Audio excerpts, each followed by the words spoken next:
نحمده ونصلي على رسوله الكريم اما بعد۔ محترم ناظرین، السلام علیکم ورحمۃ اللہ وبرکاتہ۔ امید ہے کہ آپ سبھی حضرات خیر و عافیت سے ہوں گے۔ اللہ آپ کو اسی طرح ہمیشہ خوش و خرم رکھے۔ آج میرا عنوان اور گفتگو کا جو ٹاپک ہے وہ یوم آزادی پر مسلمانوں اور اہل وطن کا کردار کیا رہا ہے، یہ موضوع ہے۔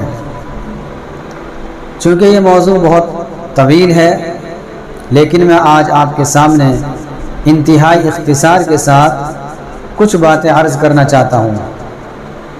تو سب سے پہلے تو آپ یہ سمجھیں کہ پورے سال میں 2 دن ایسے ہیں جو بڑے عظیم ہیں۔ ایک تو ہے 15 اگست، جو ایک آدھ دن کے بعد ہمارے سامنے آنے والی ہے۔ یہ دن بہت زیادہ عظمت والا ہے۔ اس دن کو حاصل کرنے کے لیے اور انگریزوں سے چھٹکارا پانے کے لیے ہمارے علماء کرام نے اور عوام الناس نے بے شمار قربانیاں دی ہیں۔ ایک ہے 26 جنوری کا دن۔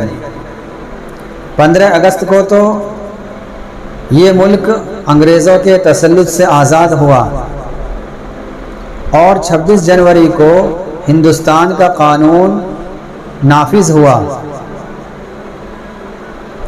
تو آج کا جو موضوع ہے وہ 15 اگست کے عنوان پر ہے کہ آزادی کو حاصل کرنے کے لیے ہمارے علماء کرام نے کیا کیا محنتیں کی اور کیا کیا قربانیاں دی۔ سب سے پہلے تو آپ یہ سمجھیں کہ انگریز ہمارے ملک میں کب آیا۔ تو جب ہم تاریخ کا مطالعہ کرتے ہیں تو ہمیں پتہ چلے گا کہ انگریز 1599 میں ہندوستان آیا اور تجارت کی غرض سے آیا، اور سب سے پہلے ہندوستان کے صوبہ گجرات میں ایک ضلع ہے سورت، وہاں یہ لوگ آئے اور ان لوگوں نے اپنے کاروبار کو بڑھایا، اور وہاں کے لوگوں نے ان کا احترام کیا، ان کی بہت زیادہ رعایتیں کی۔ یہی رعایت کرنا آگے چل کر مہنگا پڑ گیا۔ بہرحال یہ لوگ اپنے قدم جمانے لگے، اور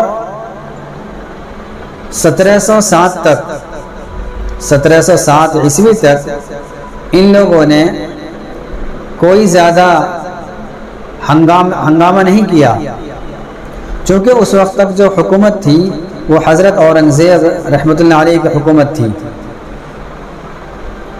تو ان کی حکومت میں ان لوگوں کی ہمت نہیں ہوئی کہ ظلم و ستم کا بازار گرم کریں، اور جس مقصد کے لیے یہ لوگ آئے تھے اس مقصد میں اور اس مقصد کو حاصل کرنے کے لیے کچھ پیش قدمی کریں۔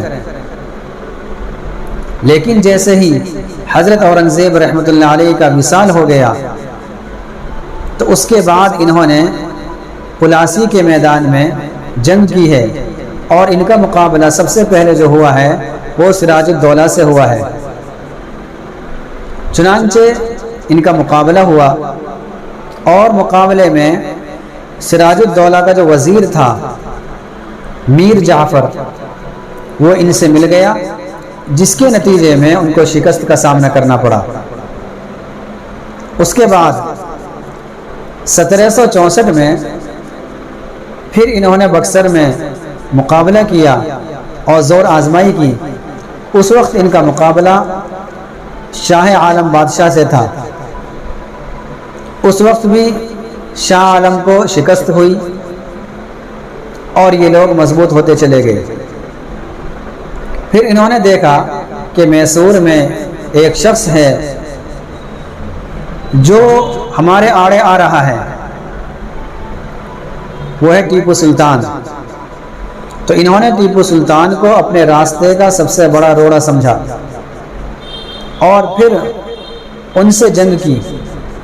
چنانچہ 1799 میں وہ بھی اپنوں ہی کی غداری کی وجہ سے شہید ہو گئے۔ اس کے بعد انہوں نے جو رخ کیا ہے وہ دلی کا رخ کیا ہے، اور وہاں کے بادشاہ کو، جو وہاں کا بادشاہ تھا بہادر شاہ ظفر، اس کو قید کیا۔ جب علماء کرام نے یہ دیکھا کہ ان لوگوں کا تسلط بڑھتا جا رہا ہے، تو پھر شاہ عبدالعزیز محدث دہلوی نے سب سے پہلے ان کے خلاف فتویٰ دیا اور یہ کہا کہ ہندوستان دارالحرب ہے اور یہاں انگریزوں سے مقابلہ کرنا ضروری ہے۔ چنانچہ اسی کا اثر تھا کہ بعد میں چل کر ہمارے اکابرین میں سے حضرت سید احمد شہید رحمۃ اللہ علیہ، انہوں نے اس پیغام کو آگے بڑھایا اور گاؤں گاؤں شہر شہر یہ لوگ چلے اور وہاں جا کر اس پیغام کو آگے بڑھایا اور انگریزوں کے خلاف نفرت کو پیدا کیا۔ چنانچہ انہوں نے مقابلہ کیا ہے رنجیت سنگھ سے، چونکہ اس نے مسلمانوں پر بے انتہا ظلم و ستم کے پہاڑ توڑ رکھے تھے، اس لیے انہوں نے یہ سمجھا کہ پہلے اس سے مقابلہ کر لیا جائے اور اس کے بعد پھر انگریزوں سے مقابلہ کر لیا جائے گا۔ لیکن خدا کا کرنا کچھ اور ہی تھا، اس لیے ان حضرات کو بھی وہاں شکست کا سامنا کرنا پڑا اور یہ حضرات شہید ہو گئے۔ اس کے بعد 1857 کا معرکہ آتا ہے۔ 1857 میں ہمارے علماء کرام حضرت مولانا قاسم نانوتوی رحمۃ اللہ علیہ، حضرت مولانا رشید احمد صاحب گنگوہی رحمۃ اللہ علیہ، اسی طریقے سے حافظ ضامن شہید رحمۃ اللہ علیہ اور دیگر اکابرین، یہ لوگ جنگ میں شریک ہوئے اور حافظ ضامن رحمۃ اللہ علیہ یہ شہید بھی ہو گئے۔ بہرحال علماء کرام نے اس طریقے سے قربانیاں پیش کی ہیں، اور پھر حضرت شیخ الہند رحمۃ اللہ علیہ کا دور آتا ہے۔ حضرت شیخ الہند حضرت مفتی محمود حسن صاحب دیوبندی، ان کا دور آتا ہے۔ انہوں نے تحریک چلائی، تحریک ریشمی رومال۔ ان کی تحریک بالکل کامیاب ہونے کو تھی کہ یہاں بھی اپنا ہی نے غداری کی، اور وہ تحریک انگریزوں کو پہنچا دی، جس کے نتیجے میں انگریزوں نے فوراً علماء کرام کو گرفتار کرنا شروع کر دیا۔ حضرت شیخ الہند رحمۃ اللہ علیہ کو مالٹا کی جیل میں 3 سال کچھ مہینے رہنا پڑا اور وہاں کی مصیبتوں کو جھیلنا پڑا۔ پھر اس کے بعد ان لوگوں نے باہم مشورہ کیا کہ برادران وطن کو ساتھ لیا جائے۔ چنانچہ مہاتما گاندھی جی کو اپنا ہیرو بنایا اور پھر پورے ملک میں جگہ جگہ ان کا دورہ کرایا۔ پھر سب نے مل کر یہ طے کر لیا کہ اب ہمیں انگریزوں سے مقابلہ کرنا ہے اور انگریزوں کے خلاف ہمیں لڑائی کرنی ہے، جس کے نتیجے میں یہ 15 اگست کا دن آیا، اور 15 اگست میں اللہ تعالیٰ کے فضل و کرم سے اور تمام مسلمان اور برادران وطن کے اتفاق اور اتحاد سے یہ ملک ہمارا ہو گیا۔ تو اس لیے ایسا نہیں کہ یہ ملک صرف کسی خاص برادر کا ہے، بلکہ یہ ملک ہمارا ہے اور ہمارا رہے گا۔ ہمارے علماء کرام کی قربانیاں اس آزادی کے پیچھے بہت ہیں، لیکن افسوس اس بات پر ہے کہ ان کی قربانیوں کو بالکل بھلا دیا گیا۔ گنے چنے صرف 1-2 نام لیے جاتے ہیں، اور ہمارا مسلمان بھی یہی سوچنے پر مجبور ہو جاتا ہے اور یہی خیال کرتا ہے کہ ہماری تو کوئی کارکردگی تھی نہیں، اس لیے بعض مسلمان اس دن کو مناتے بھی نہیں اور خوشی کا اظہار بھی نہیں کرتے۔